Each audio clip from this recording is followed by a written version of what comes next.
listening to the Bots and Bosses podcast, the only show where robots and humans attempt to work side by side. Presented by John Binks, technologist, author, and your AI Ringling tour guide. So, buckle up and let's deep dive. Welcome to the Bots and Bosses podcast, presented by John Binks. This is episode 21 and originally aired on November 6, 2025. Today's show is sponsored by Titan Technologies, who's shaping the future through innovative and transformational solutions. Welcome back to the deep dive.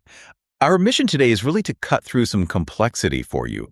We're looking at the federal government's big challenge, finding enough tech talent. Yeah, it's a critical issue. We've got sources showing this isn't just a small gap. It's a pronounced shortage of technology skills, as they put it. Right. And this is happening while everything's going digital. Cyber threats are constant. Exactly. And the old ways of hiring, the job classifications, how long it takes.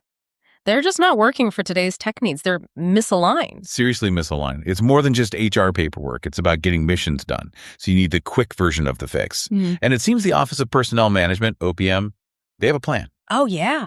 A big one. They're aiming to centralize things, modernize tech hiring across the board. It's not just tinkering. Okay, let's unpack this.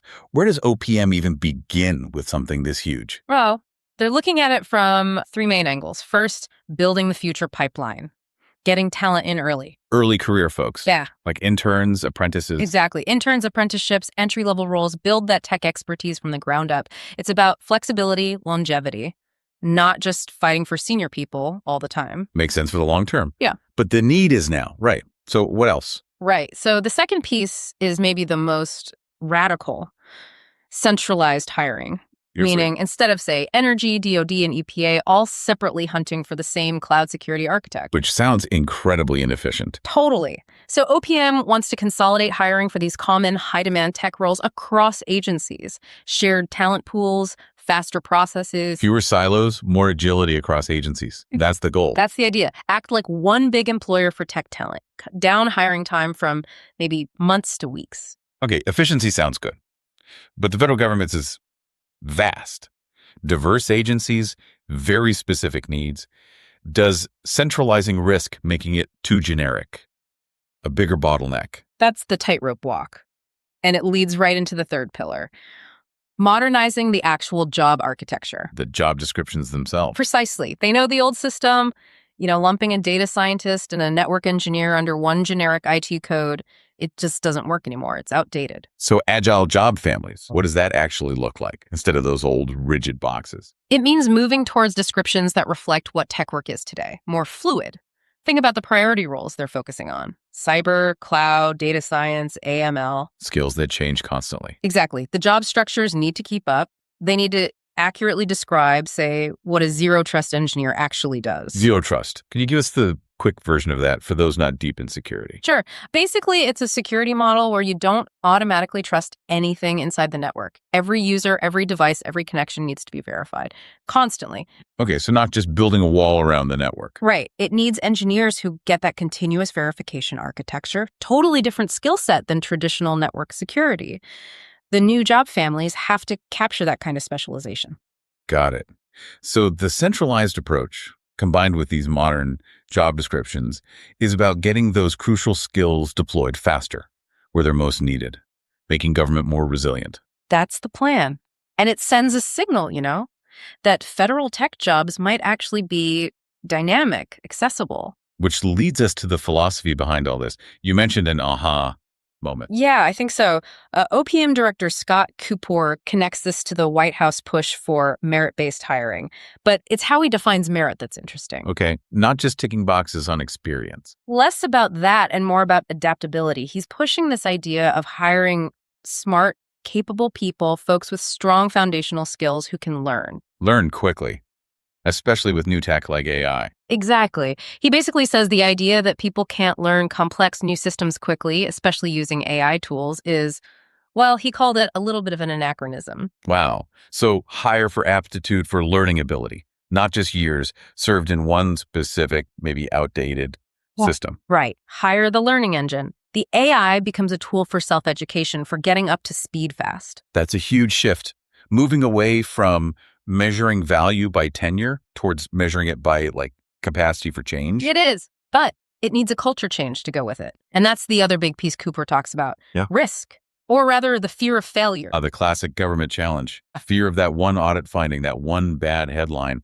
stopping innovation cold. We've all heard those stories. So Cooper's actively pushing for a culture that allows a modicum of risk, giving people the freedom to fail in a small way. Fail small to win big, essentially. Kind of. The idea is without taking some calculated risks, you'll never innovate, never keep pace with threats or technology. It's about moving from pure compliance to managed innovation. That's a massive psychological shift, pushing that from the top. It's ambitious. If you are enjoying our podcast, please click like and follow our show. Remember to tell your friends about our show. Okay, so let's get practical. If you're leading an agency watching this OPM plan unfold, what do you actually do right now?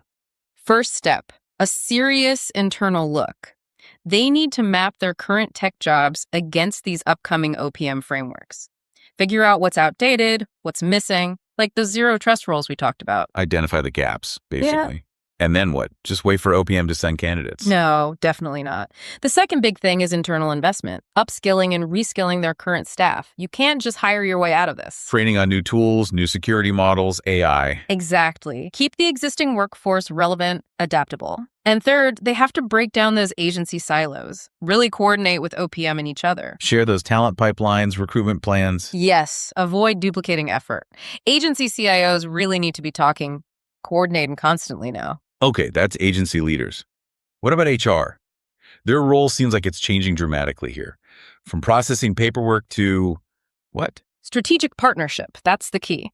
HR needs to work with tech leaders, deeply understand what skills are needed now and next. What does cloud native mean in this agency's context? They're defining the new language. And they need to enable people moving between agencies, right? If hiring is central. Absolutely. Centralization works best if talent can flow. So HR needs to design those pathways, maybe rotational programs, internal talent marketplaces, so a data scientist can move from NASA to Treasury if that's where the need is. This sounds actually pretty good for tech professionals thinking about government work. More flexibility, clearer paths, focus on skills. It should be, and that's why HR's other job is crafting that employer brand. Compete not just on salary, because they often can't, but on mission, impact, the chance to work on really big, important problems. Showing tech folks they can make a real difference, use cutting-edge stuff. Okay, but let's be balanced. Big changes always have risks. What are the potential downsides here? Well, the big one we touched on, over-centralization. If OPM makes the process too standardized, agencies might struggle to hire for those really unique niche roles that don't fit the common molds. Losing mission-specific flexibility. Potentially. And related to that is the candidate experience. If these new central systems are slow or clunky. Top talent won't wait around. They'll just go elsewhere. Undermines the whole point. Exactly. And the final, maybe biggest hurdle, just plain old change resistance. You're talking about overhauling legacy systems, processes, and mindsets in dozens of agencies.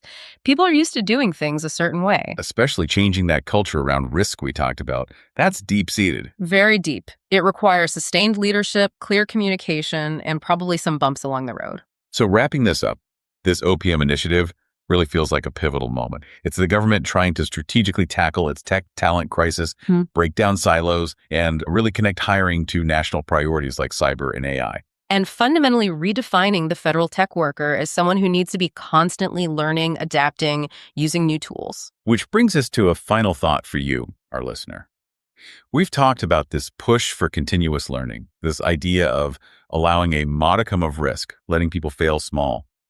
Right. The sources say success should be tracked by things like quality of hire, retention, mission, outcomes, standard stuff. But here's the question.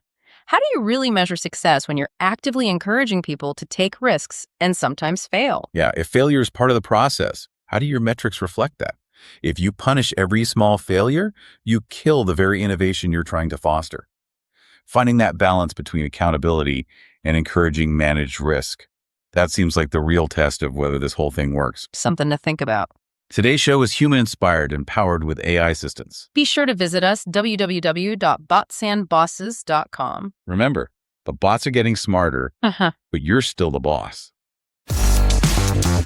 Well, that's a wrap of this episode of the Bots and Bosses podcast. Enjoyed the show? Don't just listen. Follow the Bots and Bosses podcast and connect with John Binks online. Remember, the bots are getting smarter, but you're still the boss. For now, see you next time.